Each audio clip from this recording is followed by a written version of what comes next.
যদ্বৈতং ব্রহ্মোপনিষদি তদপশ্যতনুভা য অন্তান্তর্যামী পুরুষ ইতি সহসাংস বিভব ষড়ৈশ্বর্যপূর্ণজয়শ ভগবান স্বয়ময়ম ন চৈতন্যাৎ কৃষ্ণাৎ জগতি পরতত্ত্বং পরমিয় অনর্পিতচরিম চিরাৎ করুণয়া অবতীর্ণ কলৌ সমর্পয়িতুম উন্নত উজ্জ্বলরসং ভক্তি শ্রিয়ম হরিপুরট সুন্দরদুতি কদম্ব সন্দীপিতঃ সদা হৃদয় কন্দরে স্ফুরতু সচিনন্দন রাধা কৃষ্ণ প্রণয় বিকৃতি হ্লাদিন শক্তিরস্মা দেকাত্মনা বপি ভুবি পুরা দেহ ভেদৌ গতৌ তৌ চৈতন্যাখ্যং প্রকটমধুনা তদ্বয়ং চৈকমাপ্তং রাধা ভাবদূতি সুবলিতং নৌমি কৃষ্ণ স্বরূপম শ্রীরাধয়া প্রণয়ময়ী মহিমা কীদৃশবা নৈবা সাধ্য জনাদ্ভুত মধুরিমা কীদৃশবা মোদীয় সৌখাঞ্জস্য মদনুভবত কীদৃশং বেতি লোভা তদ্ভাবাঢ্য সমজনি সচি গর্ভ সিন্ধু হরিন্দু নম ওং বিষ্ণুপাদায় কৃষ্ণপ্রেষ্ঠায় ভূতলে শ্রীমতে ভক্তিবেদান্ত স্বামিনিতে নামিনে নমস্তে সারস্বতে দেবে গৌরবাণী প্রচারিণে নির্বিশেষ শূন্যবাদী পাশ্চাত্য দেশতারিণে জয় শ্রী কৃষ্ণ চৈতন্য প্রভু নিত্যানন্দ শ্রী অদ্বৈত গদাধর শ্রীবাসাদি শ্রী গৌর ভক্তবৃন্দ হরে কৃষ্ণ কৃষ্ণ কৃষ্ণ হরে হরে হরে রাম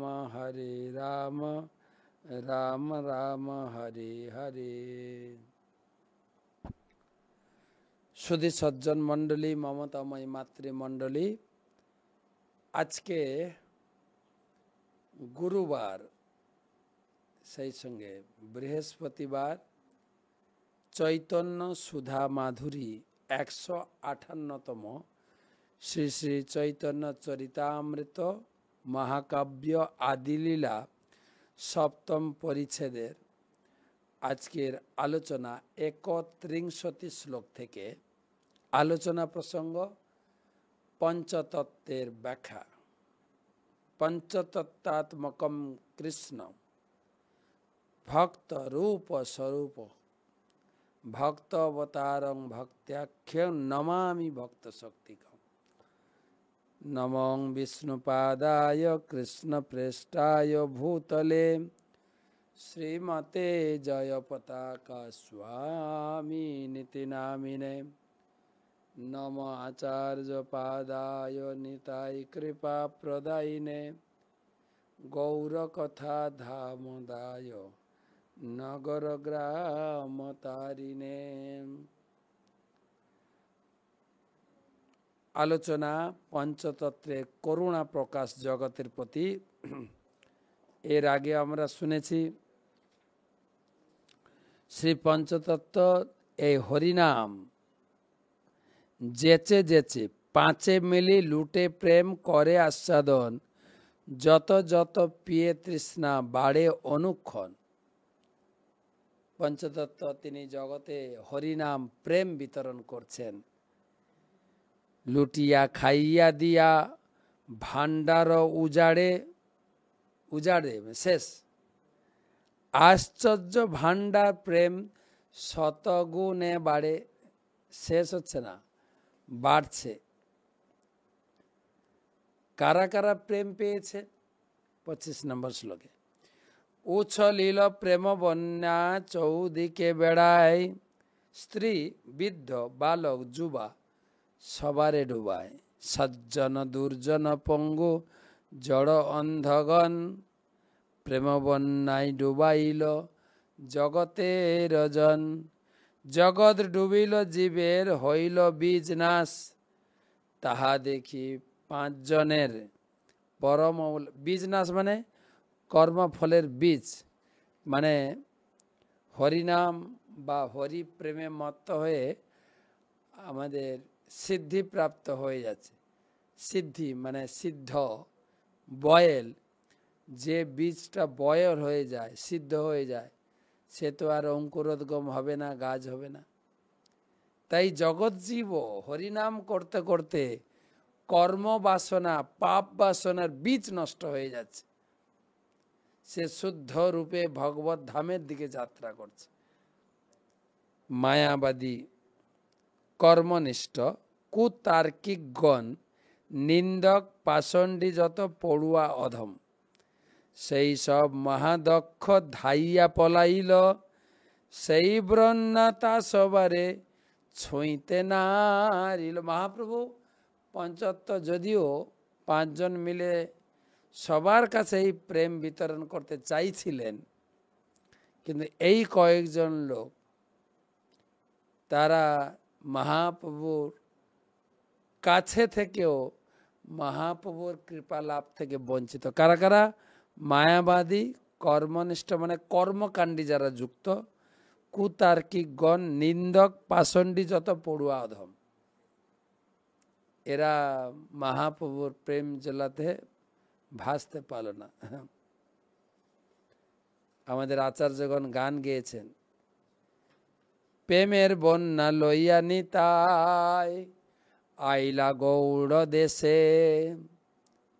প্রেমের বন্যা, আমরা আগের ক্লাসে, আগের বৃহস্পতিবার বলেছিলাম, এই প্রেমের বন্যা, গোলকের যে প্রেম বন্যা, এটাকে ড্যাম দিয়ে বা বাঁধ দিয়ে আটকানো ছিল। আর মা নিত্যানন্দ প্রভু প্রেমের বন্যা আইলা নিতাই লইয়া নিতাই আইলা গড়। নিত্যানন্দ প্রভু প্রেমের বন্যার বাঁধ কেটে দিয়ে, কাটিয়া মহানা করে এই প্রেম বন্যা এখানে নিয়ে এসছে। আনিয়া প্রেমের বন্যা ভাসাল অবনী, কিন্তু ডুবিল ভক্তগণ। ভক্তগণ সেই বন্যার ছোঁয়া তারা গ্রহণ করলেন, কিন্তু দিনহীন ভেসে পালিয়ে গেল। সে দিনহীন কারা? না কুতার্কিক, মায়াবাদী, কর্মনিষ্ঠ, নিন্দক, পাষণ্ডী, যত পড়ুয়া অধম। তো মহাপ্রভু পঞ্চতত্ত্ব তারা বলছেন, আমরা তো এই প্রেমের বন্যা নিয়ে এসে সবার জন্য, কিন্তু এরা তো এড়িয়ে গেল, কিন্তু সবাইকে ধরতে হবে। তাহা দেখি মহাপ্রভু করেন চিন্তন, জগৎ ডুবাইতে আমি করিলু যতন। আমি গোলক বৃন্দাবন থেকে এই প্রেম ভান্ডার নিয়ে এসছি, সবাইকে পান করাবো, সবাইকে ভাসাবো, কিন্তু এ তো গ্রহণ না করে এড়িয়ে যাচ্ছে। হ্যাঁ,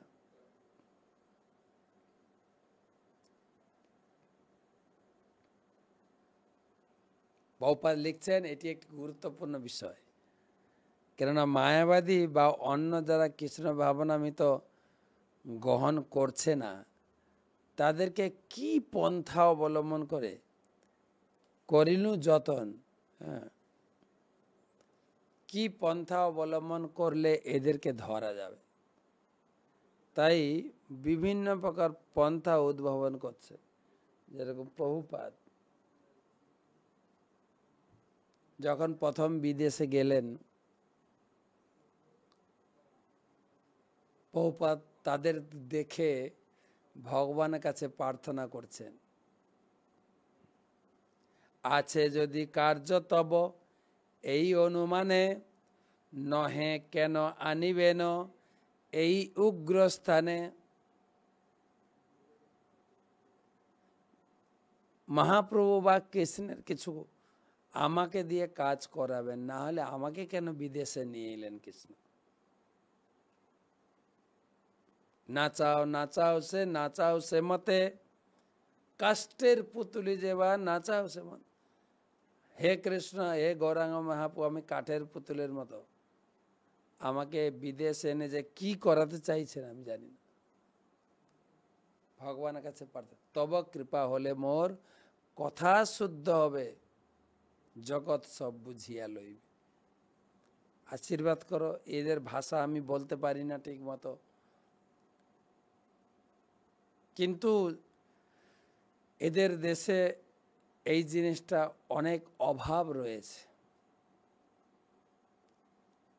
তাই এদের ভিতরে একটা শ্রদ্ধা জাগ্রত করা হোক।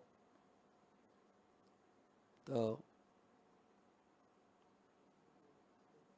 কৃষ্ণ সেই শক্তি দিয়েছিলেন হিপিদের মধ্যে, যারা প্রভুপাদকে প্রচুর পরিমাণে সহায়তা করেছে। কিন্তু প্রথমের দিকে প্রভুপাদের যে জীবনীতে আমরা দেখি, প্রভুপাদ টমস্কিন স্কোয়ার পার্কে গাছের তলায় দাঁড়িয়ে হরিনাম করতেন। একজন বিদেশি ইন্ডিয়ান বয়স্ক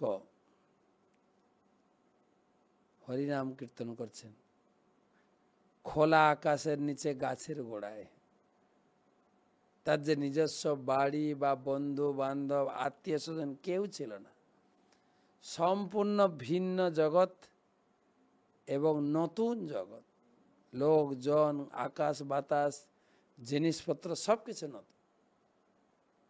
তবু ভগবানের উপর ভরসা করে করতাল নিয়ে বসে টমস্কিন স্কোয়ার পার্কে গাছের গোড়ায় কখনো হারমোনিয়াম, কখনো মৃদঙ্গ, কখনো করতাল বাজিয়ে গান করতেন। আশেপাশে রাস্তাঘাটের অনেক ইয়াং হিপি বা বলতে পারেন টুপি, তাদের কোনো প্রকারের সংস্কার ছিল না একজন বয়স্ক লোকের সামনে বা একজন সিনিয়র সদস্যের সামনে কিভাবে আচার আচরণ করতে হয়। তারা জীবনে মাটিতে বসেনি, তো প্যান্ট শার্ট পরে তাদের যে বসার স্টাইল, কখনো কীর্তন ভালো লাগতো, লেকচার ভালো লাগতো, কখন বিলকুল ভালো লাগতো না, তো পালিয়ে যাবেন। কিন্তু এই যে উপায় অঙ্গীকার না, যেরকম বলছেন যে জগৎ ডুবাইতে আমি করিলু যতন, বিভিন্ন উপায়। তো প্রভুপাদ গোলাপ জাম বানিয়ে একটা জারে গেটের কাছে বসিয়ে রাখতেন। তারা আমেরিকায় অনেক জিনিস খেয়েছে, গোলাপ জামুন খায়নি। আর যে একবার গোলাপ জামুন খেয়েছে সে ছুটে ছুটে এই প্রভুপাদের কাছে আসতেন। সেই সেকেন্ড অ্যাভিনিউতে প্রভুপাদ যেখানে প্রথম এই ইস্কনের কার্যকলাপ শুরু করেছিলেন। যেহেতু ভাগবত কথা শোনার অভ্যাস নেই, এই জিনিসটার সঙ্গে পরিচিত নই, তাই ভালো লাগতো না, উঠে পালিয়ে যাচ্ছেন। যাওয়ার মুখে দেখছেন গেটে সেই গোলাপ জামুন, কিন্তু এখন চলে গেলে তো পাবো না, তাই ফিরে এসে ক্লাসে বসতেন গোলাপ জামুনের টেস্ট নেওয়ার জন্য। প্রভুপাদের এরকম ইউনিক পরিকল্পনা।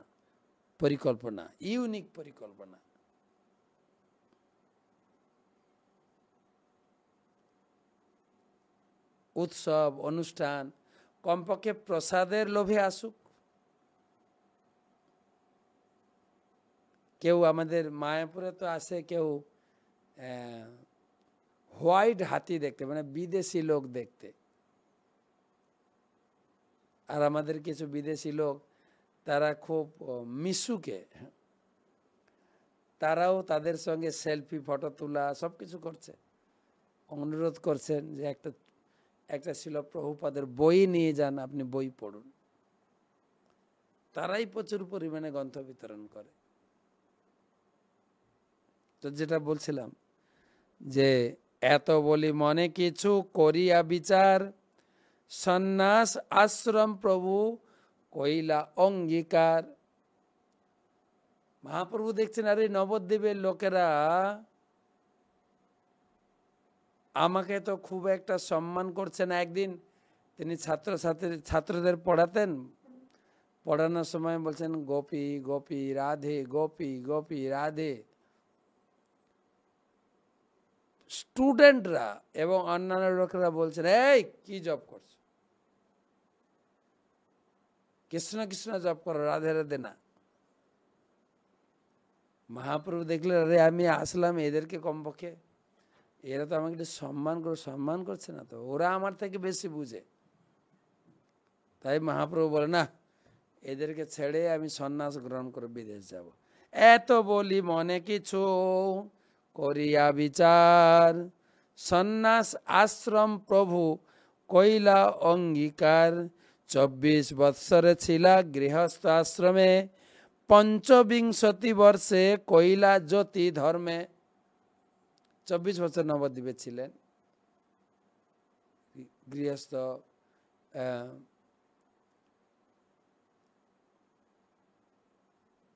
যা যা নবদ্বীপে ভক্তদের সঙ্গে বিদ্যা অভ্যাস, তর্ক বিতর্ক, ব্যাকরণ চর্চা। আবার গয়া থেকে দীক্ষা নিয়ে আসার পরে শুরু হলো ভাবন উন্মাদ, হা কৃষ্ণ কোথা কৃষ্ণ।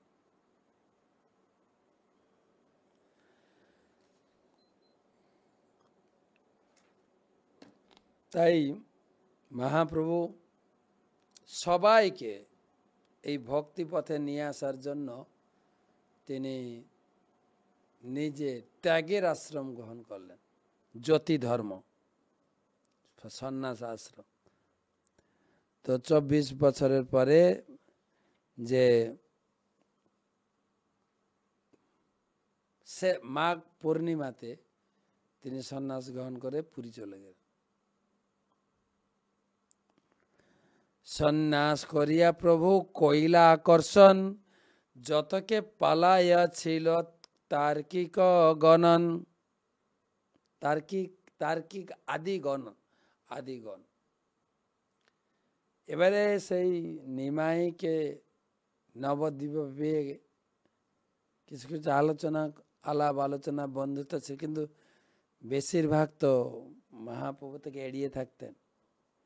কিন্তু মহাপ্রভু যেই সন্ন্যাস গ্রহণ করলেন, সন্ন্যাস বুদ্ধিতে লোকে অনেক প্রণাম করছে।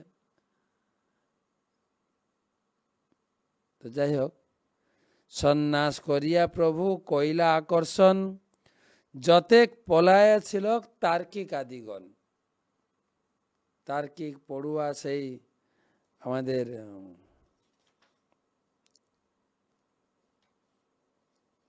31 নম্বর শ্লোকে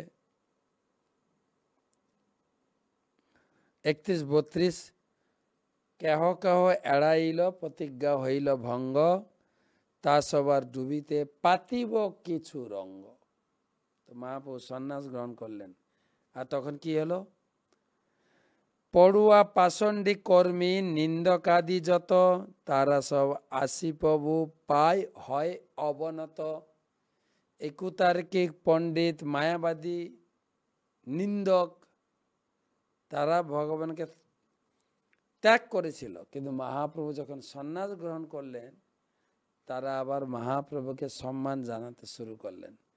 যতকে পালায় ছিল তার্কিকাদিগণ, সন্ন্যাস করিয়া প্রভু কইলা আকর্ষণ। সন্ন্যাসীকে সবাই সম্মান করে, যার জন্য মহাপ্রভু সন্ন্যাস গ্রহণ করলেন, যাতে ভক্তরা তাই অপমান বা কোনো অপরাধমূলক কাজ না ঘটে যায়। সেজন্য বলছেন, অপরাধ ক্ষমাইল প্রভু প্রেম জলে, কেবা এড়াইবে প্রভুর প্রেম জালে, প্রেম মহাজালে।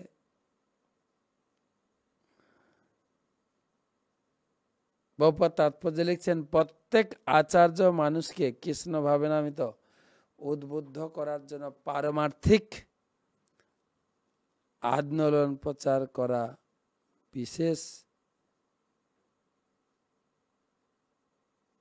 পন্থা অবলম্বন করেন।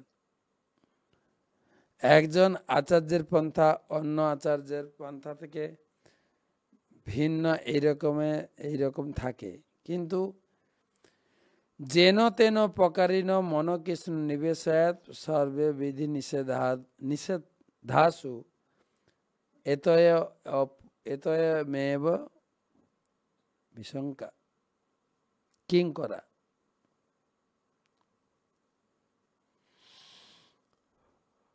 প্রভুপাদ লিখছেন, আচার্যের কর্তব্য হচ্ছে এমন সমস্ত উপায় উদ্ভাবন করা যার দ্বারা কোনো না কোনো ভাবে মানুষের কাছে কৃষ্ণ ভাবনামৃত পৌঁছাতে পারে।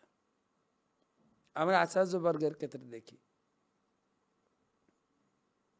আমাদের ইস্কনের সিনিয়র মোস্ট, শুধু ইস্কনে না সারা গৌড়ীয় সম্প্রদায় সিনিয়র মোস্ট 55 বছরের সন্ন্যাসী ছিল জয়পতাকা স্বামী গুরু মহারাজ। বাহ্যিক পরিস্থিতি ক্যালামটি বা বাধা বিঘ্ন তাকে বিঘ্ন করতে পারে না। আজকে বন্যা হয়েছে, আজকে ঝড় হচ্ছে, আজকে সেবা এড়িয়ে যাব না।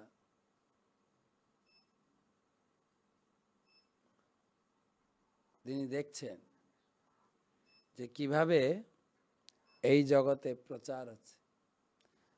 যখন লকডাউন 26শে মার্চ 2020 একদিন লকডাউন হওয়ার পরে তিনি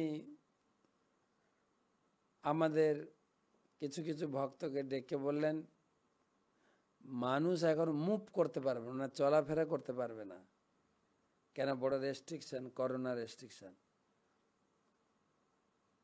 তিনি বললেন, মানুষ আমাদের কাছে আসতে পারবে না, কিন্তু আমরা মানুষের কাছে পৌঁছাতে পারি।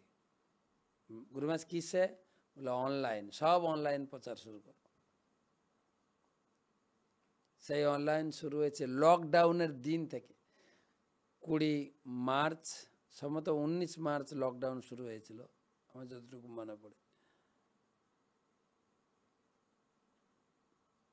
আর সেখান থেকে পুরো গীতা পড়া হলো সম্ভবত 86টা এপিসোডে। তারপরে এখন ভাগবত পড়া চলছে। ভাগবত তো মনে হয় 1150 বা 1120 মতো হয়েছে। তারপরে আবার চৈতন্য চরিতামৃত আজকে 158তম। এ নতুন উপায় উদ্ভাবন। আর বাজারে গেলে লোককে বলে, হ্যাঁ মহারাজ আপনার ওই ক্লাস শুনে আমরা ভক্তিপথ ধরেছি। শুনে খুব আনন্দ লাগে যে বহু লোক এই এখন তো সেই করোনার লকডাউন তো এখনো লোকে সুযোগ গ্রহণ করছে। অনলাইনে মিটিং, অনলাইনে খাওয়া দাওয়া, অনলাইনে বিয়ে বাড়ি, সবকিছু অনলাইনে। তো উপায় উদ্ভাবন বা গুরুমাজের ক্ষেত্রে আরেকটা দেখি নতুন উপায়, একটা দামোদর ব্রত। এটা এত আড়ম্বর সাহেবের পরিচিত ছিল না। দামোদর উৎসব হাজার হাজার ভক্তদেরকে নির্দেশ দিয়েছেন গুরু মহারাজ, তোমরা এই দামোদর উৎসব বা দীপদান উৎসবকে কেন্দ্র করে আমরা বাড়ি বাড়ি দামোদরের আরতি শিখাতে পারি লোককে। বা আপনি যখন আপনার বাড়িতে আরতি করবেন বা একটু কি বলা যায় কীর্তন টীর্তন জমিয়ে করা যায় না, আর প্রসাদ বিতরণ, এই আচার্যদের নতুন নতুন উদ্ভাবন। আরো বলা যায় শ্রী জয়পতাকা স্বামী মহারাজের এ পর্যন্ত প্রায় ৭৫,০০০-এর বেশি শিষ্য। সবার সঙ্গে কি করে কমিউনিকেট করবেন? শুরু করেছেন কেয়ার। 25 জন ভক্ত গুরুদেবের রয়েছে। জোন ওয়াইজ সে সমস্ত ভক্তদের সুবিধা অসুবিধা দরকার তাদের সঙ্গে গুরুদেবের কানেকশন করে দিচ্ছে। সমস্ত মানে কৃষ্ণ ভক্তি প্রচারের জন্য বিভিন্ন উপায়।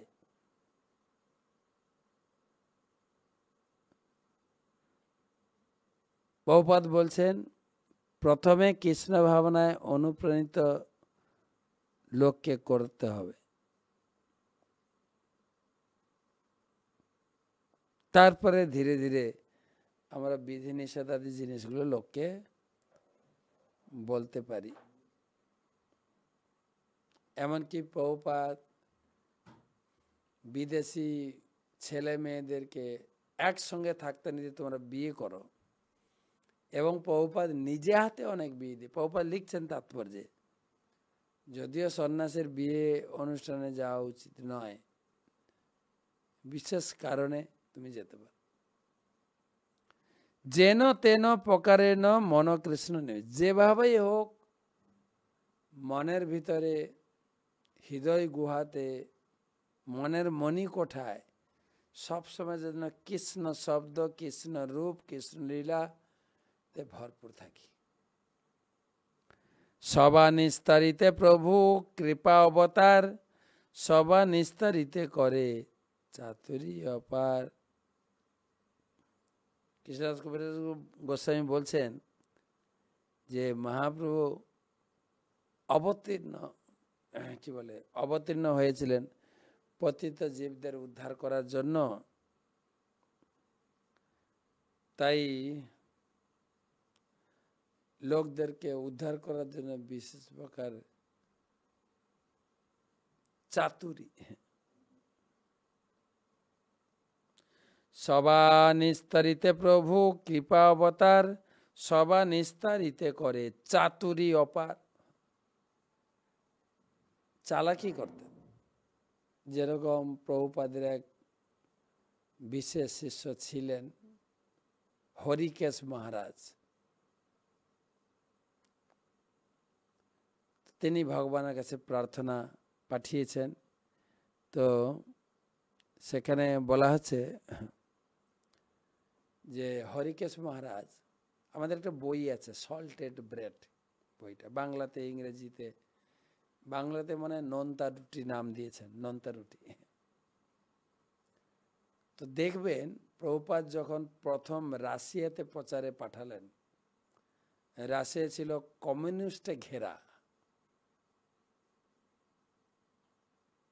আর ওই সময় হরিকেশ মহারাজ গেছেন প্রচারে। চাতুরী বলে না, কৃষ্ণ ভাবনা প্রচারের বিভিন্ন চাতুরী, যেরকম আমরা মায়াপুরে করেছি গীতা কোর্স, গীতা একাডেমি, গীতা পাঠ, গীতা পড়া বলে এগুলো সব পুরাতন হয়ে গেছে। এখন গীতা কোর্স, যেই কোর্সটা লাগানো হয়েছে প্রচুর হাজার হাজার লোক যুক্ত, কিন্তু গীতা পাঠ ওই তো বুড়ো বুড়িরা করে, বয়স হলে করব, এখন কোথায় সময়। কিন্তু কোর্স কথাটা লাগাতে প্রচুর লোক করছে।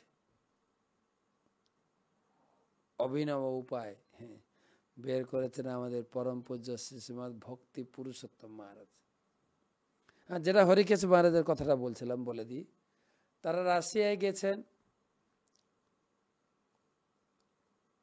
তো সেখানে তো খোলাখুলি এই ধর্ম প্রচার সম্পূর্ণরূপে নিয়েছে, বিশেষ করে সনাতন ধর্ম। তো কি করলেন, ওখানে গিয়ে একটা ঘর ভাড়া করে একটা মিষ্টির দোকান খুললেন মস্কো শহরে, রাশিয়ার রাজধানী মস্কো।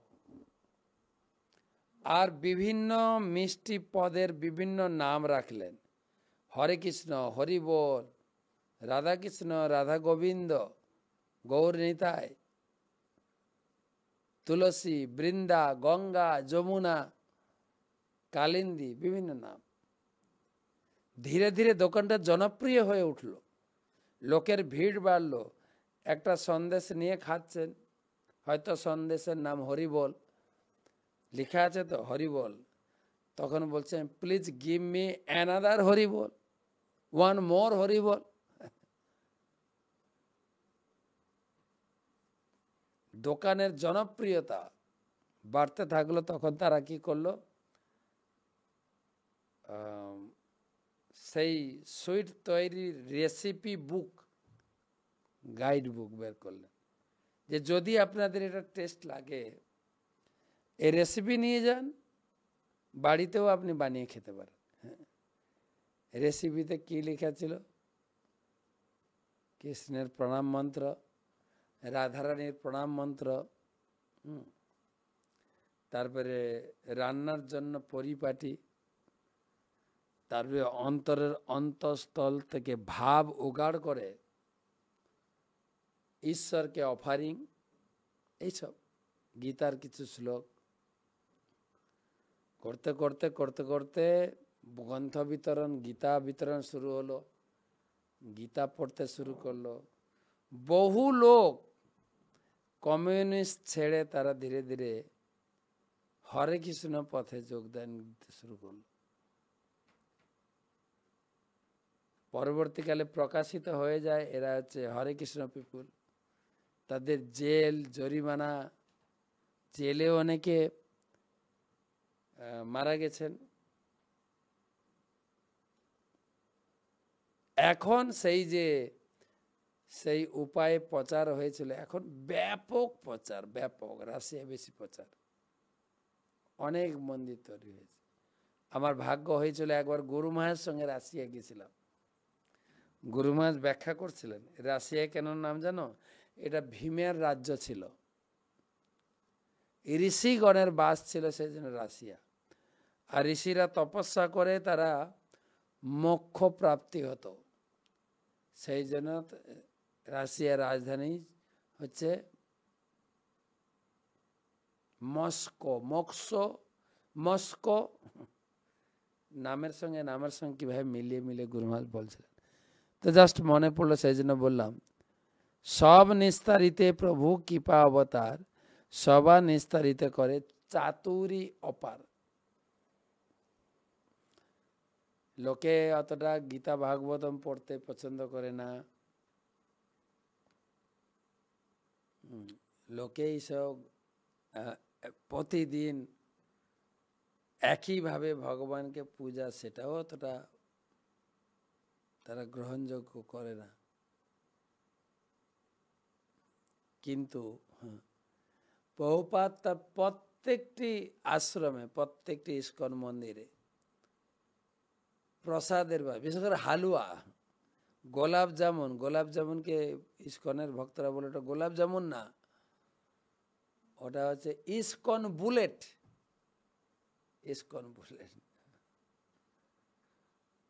তারপরে একদম ঘিত সিক্ত হালুয়া। আমি কলকাতা মন্দিরে বেশ কিছু বছর ছিলাম, হালুয়া খাওয়ার জন্য লোকে আসত। তাই বর্তমান যে কলকাতায় ময়দানে, পার্ক স্ট্রিট ময়দানে যে রথের মেলা হয়, কেবল লাইন দিয়ে খিচুড়ি, এত ভিড় জমে যায়, লাইন দিয়ে লোকে খিচুড়ি খায়, প্রসাদের অ্যাট্রাকশন। তখন মন্দিরে গিয়ে, গুন্ডিচা মন্দির তৈরি হয় কলকাতার ময়দান মাঠে, তারা খিচুড়ি খাওয়াতে গিয়ে জগন্নাথ দর্শন করে, পূজা করে, পরিক্রমা করে। যদি খিচুড়ি প্রসাদ মাঝখানে একটু ফুরিয়ে যায় বা হতে লেট হয়, দাঁড়িয়ে দাঁড়িয়ে দু চারটা কথা কানে ভগবানের কথা শুনছে, জগন্নাথ দর্শন করছে। এইভাবেই প্রচার বাড়ছে। বিভিন্ন উপায় সবা নিস্তারিত করে চাতুরী অপার। আমি আরেকটা বলি, ছিল জয়প্রতাপ স্বামী গুরু মহারাজ। তিনি যখন সুস্থ ছিলেন, সবাইকে নিয়ে জল খেলতেন, অনেকক্ষণ ধরে জলে স্নান করতেন।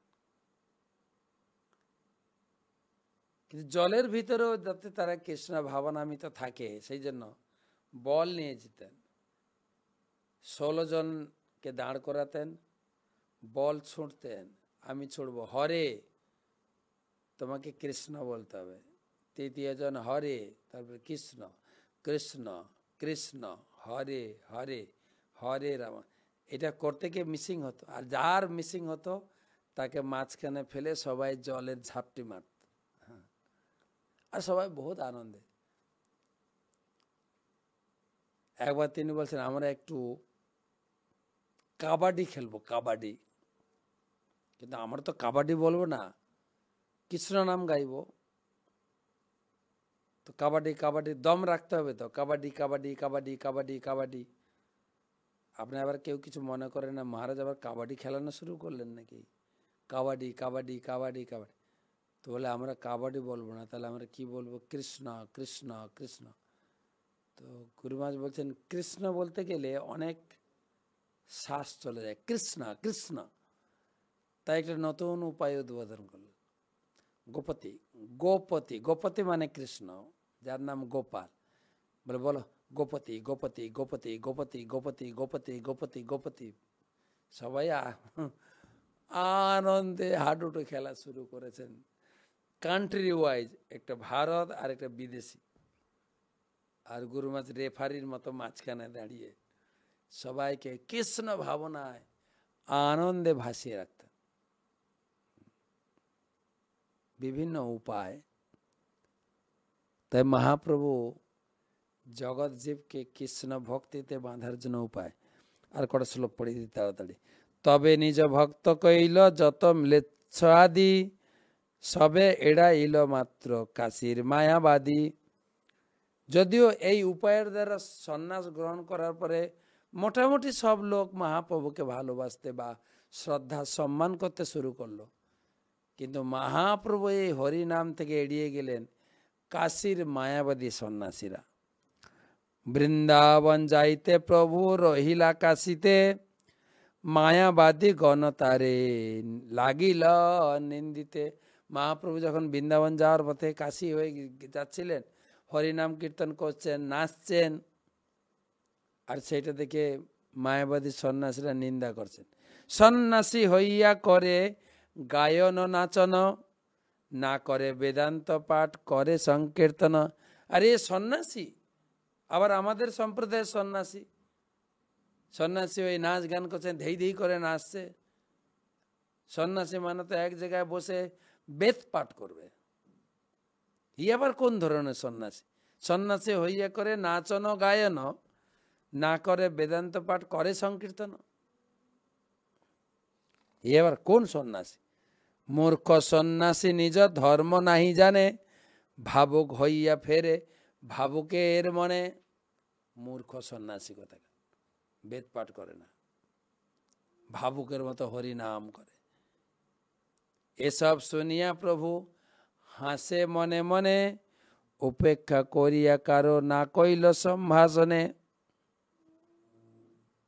আর সেসব মায়াবাদীদের কথা শুনে মহাপ্রভু হাসলেন, একটাও কথা বললেন না, এড়িয়ে গেলেন।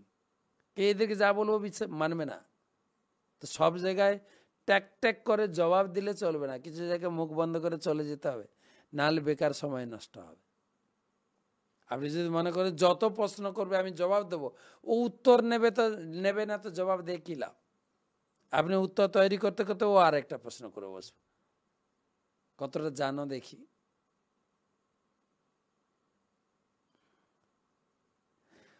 এসব শুনিয়া প্রভু হাসে মনে মনে, উপেক্ষা করিয়া কারো না করে সম্ভাষণে। উপেক্ষা করিয়া কইল মথুরা গমন, মথুরা দেখিয়া পুনঃ কইল আগমন। মহাপ্রভু মথুরা চলে গেলেন, মথুরা দর্শন করে বৃন্দাবন পরিক্রমা করে যখন ফিরলেন পুনরায় ওই রাস্তায় কাশীতে, কাশীতে লেখক শূদ্র শ্রীচন্দ্রশেখর, তার ঘরে রহিলা প্রভু স্বতন্ত্র ঈশ্বর। এটাও আবার একটা নিন্দা, সন্ন্যাসী হয়ে শূদ্রের বাড়িতে আছে, আমাদের মঠ মন্দির কেন থাকছে না?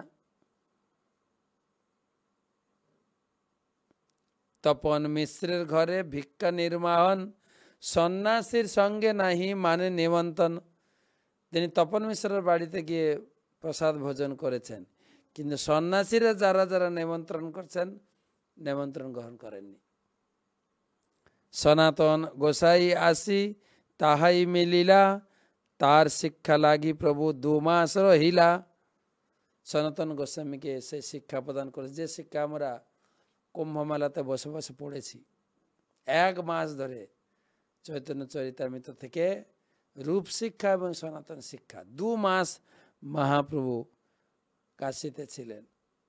তা আমরা শুধু দীক্ষা নিয়ে পালিয়ে গেলে হবে না, তো গুরুদেবের কাছে বসে শিখতে হবে। আমার দীক্ষা হয়ে গেল, যত তাড়াতাড়ি পাই ঘরে চলে যাব না। আমাদের পরম সৌভাগ্য, আমাদের গুরুদেব তো প্রতি শনিবার নিজে বসে ভাগবত পাঠ করে শিষ্যদের শোনান। শুনুন, তারে শিখাইলা সব বৈষ্ণবের ধর্ম, ভাগবত আদি যত শাস্ত্রের গুড় মর্ম।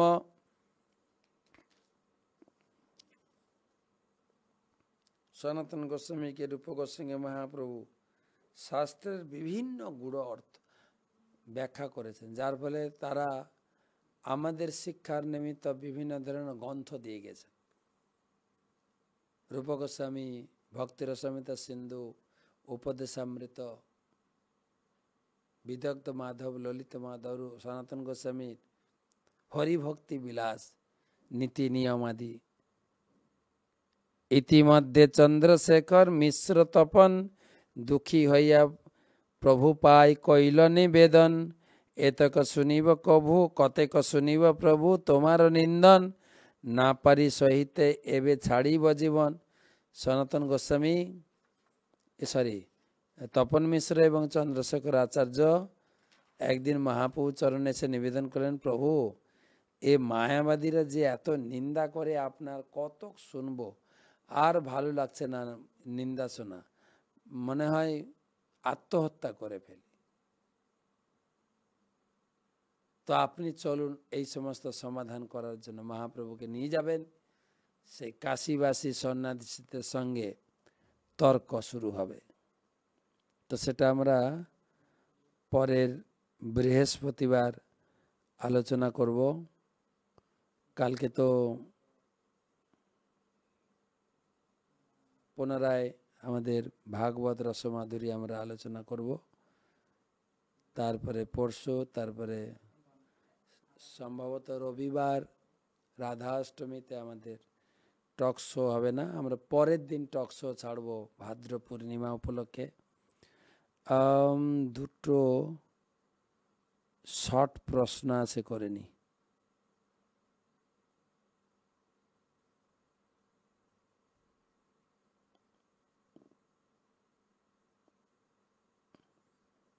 ঠাকুরগাঁ থেকে নাকি না, টাঙ্গাইল থেকে সুভাষচন্দ্র, মহারাজ তুলসী পাতা শুকিয়ে গেলে কি সেই পাতা দিয়ে ভগবানকে ভোগ লাগানো যাবে? টাঙ্গাইল বাংলাদেশ থেকে সুভাষচন্দ্র। সতেজ পাতা দেন, যদি না থাকে তবে শুকনো পাতা দেবেন। যদি আপনার বাড়িতে সতেজ তুলসী গাছ থাকে, মঞ্জুরি থাকে, একদম ফ্রেশ পাতা তুলে জলে ধুয়ে তারপর অর্পণ করবেন, শুকনো পাতা দেবেন কেন? যারা বিদেশে আছে তাদের কোনো উপায়ন্তর থাকে না, তাই তারা সেসব ব্যবহার করে। দ্বিতীয় প্রশ্ন, অনন্ত বাসুদেব দাস, কুমিল্লা বাংলাদেশ থেকে। আমি যেটা বুঝতে পারছি না তা হলো, ত্রেতা যুগ দ্বাপর যুগে সাধারণ মানুষ যদি ভগবানের প্রসাদ পেত, তাহলে পার্বতী দেবীকে কেন প্রসাদের জন্য কঠোর তপস্যা করতে হলো? সাধারণ জীব তো ভগবানের প্রসাদ পায়। আপনার বোঝাটা তো ভুল আছে। আমি বুঝতে অসুবিধা হচ্ছে না, বোঝাটাই ভুল আছে। আগে প্রসাদ হয়তো ছিল উন্নত জগতে, এই জনসাধারণের জন্য প্রসাদ নারদমুনি আর পার্বতী নিয়ে এসেছে। আমরা পার্বতী দেবীর কাছে, নারদমুনির কাছে কৃতজ্ঞতা প্রকাশ করি। চ্যালেঞ্জ করেন না, হ্যাঁ, কেন পার্বতী তপস্যা করলেন?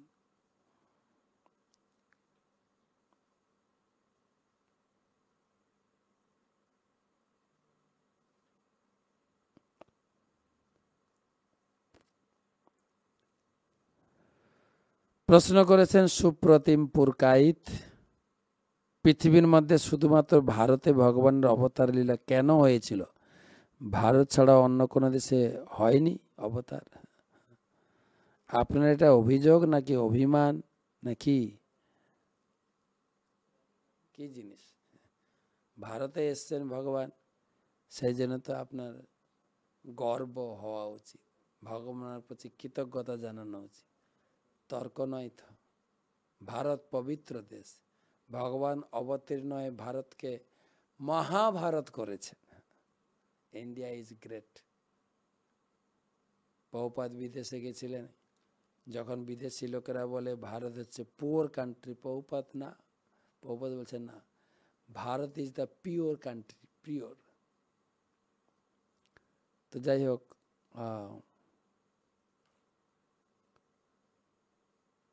কালকে গণেশ পূজা, গণেশ বোধন করলাম। গণেশ সম্বন্ধে আমি ইউটিউবে গণেশ পূজা সম্বন্ধে ছেড়েছে, আপনারা দেখে নেবেন। তো শুভরাত্রি। রাধা অষ্টমীর প্রস্তুতি চলছে, কালকে ভাগবত রসমাধুরীতে দেখা হবে।